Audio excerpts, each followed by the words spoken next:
Hello दोस्तों, मैं doctor Gita Awasthi नई कहानी के साथ आपसे मुखातिब हूँ। दोस्तों, कभी कभी गलत फहमी एक ऐसी ज़मीन बना देती है कि पूरी की पूरी ज़िंदगी बदल के रह जाती है। इसी तथ्य से जुड़ी हुई एक कहानी प्रस्तुत करती हूँ। कहानी का शीर्षक है ये क्या हो गया। अभी अभी नर्स ब्लड टेस्ट करके गई थी। डायबिटीज़, ब्लड प्रेशर, थायराइड और अनेकों बीमारियां उसे थीं। गॉल ब्लैडर में स्टोन्स थे। उसी ऑपरेशन के लिए वो एडमिट हुई थी। रोज़ ब्लड प्रेशर, ब्लड शुगर सब देखा जाता था। नॉर्मल होने पर ही ऑपरेशन हो सकेगा, डॉक्टर परेश ने बताया था। डॉक्टर परेश बहुत अच्छे सर्जन हैं, खुश मिजाज भी हैं। मरीज से दोस्त की तरह बात करते हैं। मरीज के मन में कोई खौफ नहीं होता डॉक्टर के प्रति, और वो सरल सहज ढंग से डॉक्टर को अपनी सारी परेशानियां बता देता है। रश्मि ने भी एडमिट होते ही डॉक्टर को सब कुछ बता दिया था कि वो बिल्कुल अकेली है, रिटायर्ड प्रोफेसर है, परिवार में कोई नहीं है, इसलिए अकेले ही ऑपरेशन करवाने आई है। डॉक्टर परेश ने खुद रूम में जाकर दिखाया था कि पलंग के सिरहाने कॉल बेल लगी है। ज़रूरत पड़ने पर नर्स को बुलाया जा सकता है। रश्मि ने खुद भी महसूस किया था कि वहाँ का स्टाफ बहुत अच्छा है। कोई न कोई नर्स उसकी चोटी बनाने के लिए आ जाती थी। कहती थी, आपके साथ कोई नहीं है, इसलिए मैं नहाने में, वो बाल बनाने में आपकी हेल्प करने आई हूँ। बड़े मनोयोग से वो अपना काम करती हुई थी।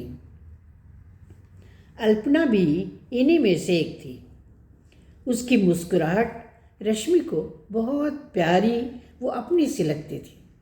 उसे देखकर रश्मि को ऐसा लगा था जैसे वो उसे बरसों से जानती है, वो उसकी अपनी है। कमरे में घुसते ही वो रश्मि को देखकर मुस्कुरा देती थी। वो उसका हाथ पकड़कर सहला देती थी। उसका आना रश्मि को बहुत अच्छा लगता था। दोपहर हो चुकी थी, लंच का वक्त हो चुका था। बॉय लंच दे गया था। तभी अल्पना आ गई थी। उसने छोटी सी चौकी बेड पर लगा दी थी और उसका खाना लगा दिया था। अल्पना ने रश्मि को छोटे छोटे कौर खिलाना शुरू कर दिया था। अल्पना वैसे तो कम बोलती थी, पर शायद उस समय वो बात करने के मूड में थी। उसने रश्मि से पूछा था, आपने शादी नहीं की, या फिर आप पति के साथ नहीं रहती? आपके बच्चे हैं क्या? हैं तो कहाँ रहते हैं? उसने लगातार इतने सारे सवाल पूछ डाले थे, जैसे सोच रखा हो कि आज सारे जवाब पाके ही रहेगी। रश्मि ने मुंह का कॉर्ड निगलते हुए उसे हाथ के इशारे से रोका था। फिर बोला था, तुम्हारा पहला सवाल सटीक है। इसका जवाब नहीं में है। मैंने शादी नहीं की। बाकी सवाल अपने आप बेमानी हो जाते हैं। अल्पना ने एक गहरी सांस लेकर ओह कहा था। फिर बोली थी कि इस उम्र में परिवार की कमी महसूस नहीं होती? नहीं, तुम सब हो ना, रश्मि ने कहा था। अल्पना हल्के से मुस्कुरा दी थी। डॉक्टर परेश लंच के लिए निकल रहे थे तो रश्मि के कमरे में आ गए थे। फिर पूछा था, रश्मि जी आप कैसी हैं? मेडिकल स्टोर वाला लड़का आता है ना? दवा वगैरह मंगाने में दिक्कत तो नहीं होती? रश्मि ने मुस्कुरा कर कहा था, डॉक्टर साहब बिल्कुल भी दिक्कत नहीं होती। बहुत बहुत धन्यवाद। बस इतना बता दीजिए कि मेरा ऑपरेशन कब करेंगे? बस 2-3 दिन के अंदर। आपकी शुगर लगभग कंट्रोल होने वाली है। कंट्रोल होते ही ऑपरेशन कर देंगे। आपको चूंकि हार्ट प्रॉब्लम भी है, इसलिए हमें स्पेशलिस्ट को भी बुलाना होगा। सब कुछ जल्दी ही मैनेज हो जाएगा, आप बिल्कुल भी टेंशन मत लीजिए, कहकर डॉक्टर परेश लंच के लिए निकल गए थे। अल्पना भी चाय के लिए कॉल बेल दबाने को बोलकर चली गई थी। रश्मि बेड पर लेट गई थी, वो आंखें बंद कर ली थी। आंख बंद करते ही उसके सामने निशीथ का चेहरा मुस्कुराने लगा था। निशीथ स्वभाव से बहुत गंभीर था, वह मुश्किल कभी कभी मुस्कुराता था। रश्मि के पड़ोस में रहता था। रश्मि अपने पापा के साथ घर में रहती थी। पूरा घर संभालने के साथ साथ वो पढ़ाई करती थी। माँ असमय ही उन्हें छोड़कर चली गई थी। रश्मि अपने माँ बाप की इकलौती संतान थी। निशीथ के परिवार में उसके माँ बाप, 2 भाई, वो एक बहन थी। निशीथ की बहन रश्मि की क्लास फेलो थी। इस कारण जब तब नीलिमा से मिलने निशीथ के घर रश्मि जाती रहती थी। नीलिमा की मम्मी रश्मि को बहुत पसंद करती थी। रश्मि जब भी जाती थी, वे कुछ न कुछ बनाकर उसे ज़रूर खिलाती थी। रश्मि और नीलिमा ने ग्रेजुएशन साथ साथ किया था, परंतु एमए में दोनों की क्लास अलग अलग हो गई थी, क्योंकि रश्मि ने समाजशास्त्र चुना था जबकि नीलिमा ने संस्कृत। कॉलेज में दोनों की मुलाकातें कम हो गई थीं। वो निशीथ के संबंध में बातें भी कम हो गई थीं। रश्मि को लगने लगा था कि निशीथ के संबंध में रोज सूचना न मिलने से उसके दिल का कोई कोना रिक्त रह जाता है। क्लास खत्म होने के बाद वो बाहर निकलकर नीलिमा को ढूंढती रहती थी कि उससे कुछ बात हो जाए। एक दिन बाजार में नीलिमा मिल गई थी, तो उसने बताया था कि निशीथ भैया का सिलेक्शन पीएमटी में हो गया है। कुछ दिनों बाद निशीथ भैया डॉक्टर बन जाएंगे। उसके बाद छोटे भाइयों को भी वे दिशा दिखा सकेंगे। उसके पापा का बिजनेस भी ठीक ठीक ही चल रहा है, अतः चिंता की कोई बात नहीं थी। एक दिन वो कॉलेज से लौटकर घर जा रही थी, तो अचानक निशीथ ने अपना स्कूटर उसके पास रोक दिया था। वो घबरा सी गई थी, क्योंकि आमतौर पर निशीथ से उसकी बातचीत बहुत कम होती थी। निशीथ उसके मन के बहुत करीब था, परंतु आपस में कभी भी प्यार का इजहार नहीं हुआ था। रश्मि जब कभी नीलिमा के घर जाती थी, तो कभी कभी उसे लगता था कि निशीथ उसे अजीब नज़रों से देखता रहता है। वो नज़र झुका लेती थी या नीलिमा से बात करने लगती थी। उस दिन निशीथ ने उसे पुकारा था, रश्मि जी, आपको कुछ बताना था। आप दिख गई तो सोचा कि अभी बता दूं। रश्मि का चेहरा फक हो गया था। हे भगवान, निशीथ क्या बताने वाला है? कहीं उसकी जिंदगी में वीरानी न छा जाए। उसने आंखें बंद करके ईश्वर से प्रार्थना की थी। निशीथ की आवाज़ पुनः आई थी, रश्मि जी, कहाँ खो गई आप? आपकी फ्रेंड की शादी तय हो गई है। आने वाली 16 फरवरी को नीलिमा की शादी है। आपको शादी की तैयारी भी करवानी है और शादी में आना तो है ही। अंकल को कार्ड दे रहे हैं, मैं घर आऊँगा। रश्मि ने जोर से सांस ली थी। वो मुस्कुराई थी, जैसे सांस लेने के लिए ऑक्सीजन मिल गई हो। निशीथ आगे बढ़ गया था। 2 मिनट बाद रश्मि भी अपने घर की तरफ चल दी थी। घर के पास पहुंचते ही उसके कदम नीलिमा के घर की तरफ मुड़ गए थे। नीलिमा के घर पहुंचकर वो सीधे नीलिमा के कमरे की तरफ चल दी थी। नीलिमा की चोटी खींचकर उसने कहा था, क्यों, मुझे शादी वाली बात बताना ज़रूरी नहीं समझा? चुपचाप शादी करने चली थी। कैसे कर पाती, हमारे भैया जो हैं, नीलिमा ने कहा था। वे बोले थे मैं बता दूंगा।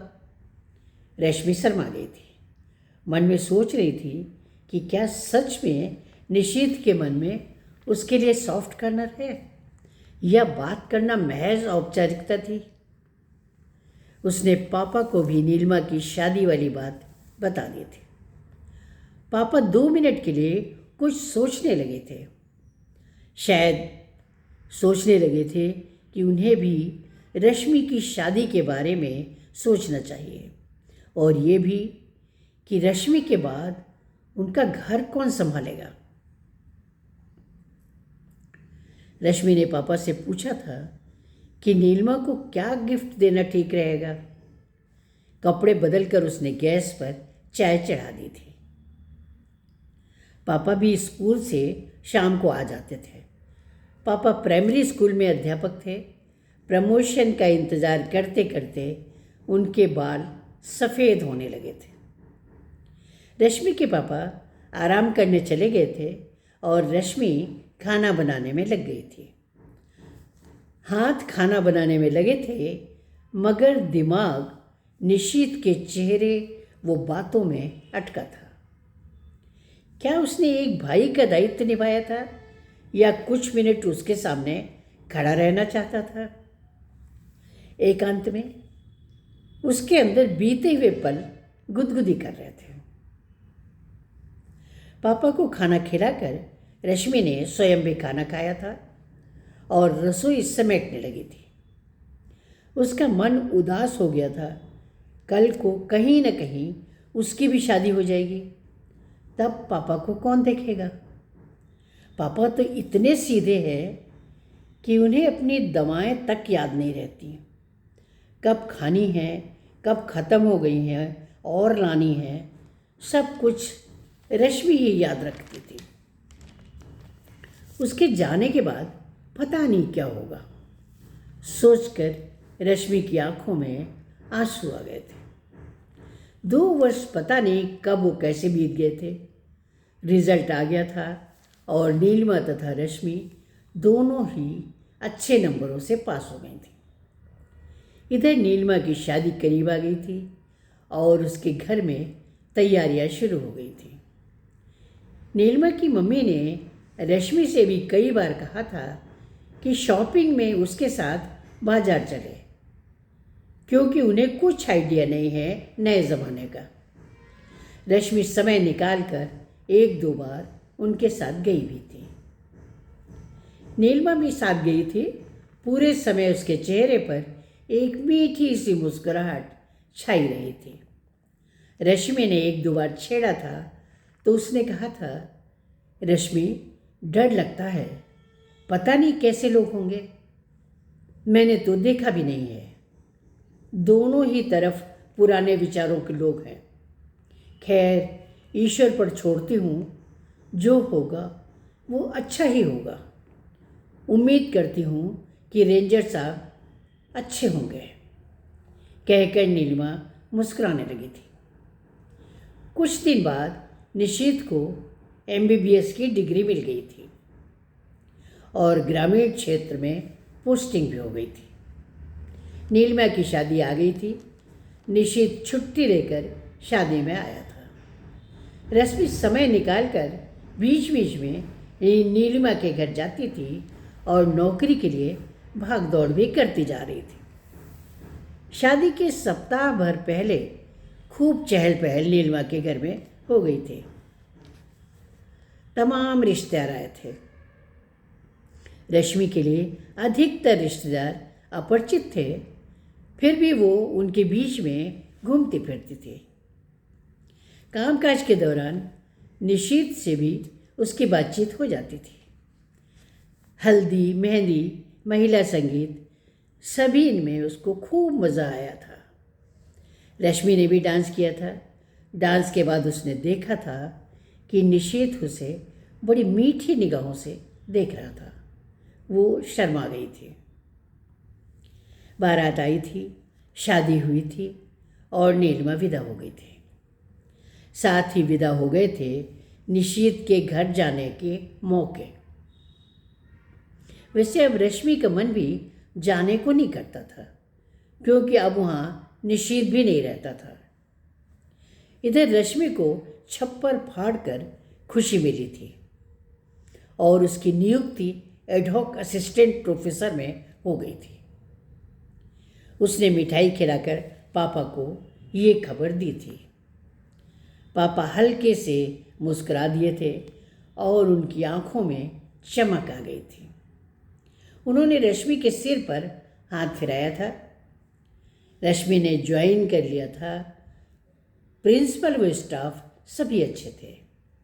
कुछ दिनों में कॉलेज में घर जैसा माहौल बन गया था।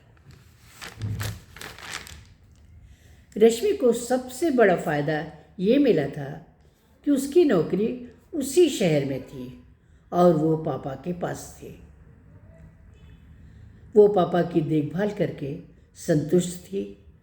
एक दिन वो कॉलेज से लौटी तो निशीत को पापा के पास बैठा पाया। निशीत के पापा भी साथ में थे। उसका दिल धक धक करने लगा था। वो कपड़े बदलकर चाय बनाने चली गई थी। चाय लेकर वो ड्राइंग रूम में गई थी तो पापा ने कहा था, रश्मि, हम तुम्हारा ही इंतज़ार कर रहे थे। निशीत के लिए भाई साहब तुम्हारा हाथ मांगने आए हैं। तुम्हारी माँ होती तो मैं उनसे बात करता, पर वर्तमान में तुम्हारी मर्जी जानना भी ज़रूरी है। मुझे तो कोई एतराज़ नहीं है। जाति पाति के झंझटों में मैं पड़ता नहीं। लड़का अच्छा है, तुम क्या कहती हो? रश्मि शर्मा कर चली गई थी। वे सब ठठाकर हंस पड़े थे। उस रात रश्मि को नींद ही नहीं आ रही थी। वो बस मुस्कुराए जा रही थी। दूसरे दिन सुबह वो कॉलेज जा रही थी तो उसे उसकी क्लास फेलो रेवा मिली थी। वो बोली थी कि मैं तुमसे मिलना चाहती थी और बताया था कि मैंने सुना था कि निशीत के घर वाले तुम्हारे साथ उसकी शादी करना चाहते हैं। रश्मि ने कहा था, हाँ, पर तुम्हें क्या दिक्कत है? दिक्कत मुझे नहीं, सीमा को थी, जिसने कल आत्महत्या कर ली। वो प्रेग्नेंट थी। उसे लेकर निशीत एबॉर्शन कराने डॉक्टर के पास भी गया था। रश्मि का माथा घूम गया था। उसने छुट्टी की एप्लीकेशन कॉलेज भेज दी थी। वो शाम को पापा से शादी के लिए मना कर दिया था। उसने निशीत से मिलना भी मंजूर नहीं किया था। उसके घर वाले भी बहुत दुखी थे, पर उसने बस हाथ जोड़ दिए थे। उसके बाद उसके पापा उसे अनब्याहा छोड़कर ही चले गए थे। दोबारा उसके मन के द्वार तक कोई नहीं आया था। एक सप्ताह बाद रश्मि को ऑपरेशन टेबल तक ले जाया गया था। डॉक्टर परेश अपनी ड्रेस पहनकर उसके स्ट्रेचर का इंतज़ार कर रहे थे। उन्होंने पास खड़े डॉक्टर से परिचय करवाया था। Doctor Nishit, heart specialist. Rashmi को चक्कर सा आ गया था। उसने आंखें बंद कर ली थी। रश्मि का ऑपरेशन कर दिया गया था। ऑपरेशन के बाद रश्मि को होश आया था तो डॉक्टर परेश और डॉक्टर निशीत दोनों बैठे थे। डॉक्टर परेश ने कहा था कि मरीज को होश आ गया है, मैं थोड़ी देर में आता हूँ। डॉक्टर निशीत ने कहा था, रश्मि, तुम ठीक तो हो ना? मैं तुमसे कुछ बात करना चाहता हूँ। रश्मि, मैं इस उम्र में अब झूठ नहीं बोलूँगा। मुझे सब पता चल गया है। मैंने सिर्फ सीमा की हेल्प डॉक्टर होने के नाते की थी। वो बलात्कार की शिकार थी। रश्मि की आंखों में आंसू बहने लगे थे। रश्मि की आंखों से आंसू बहने लगे थे।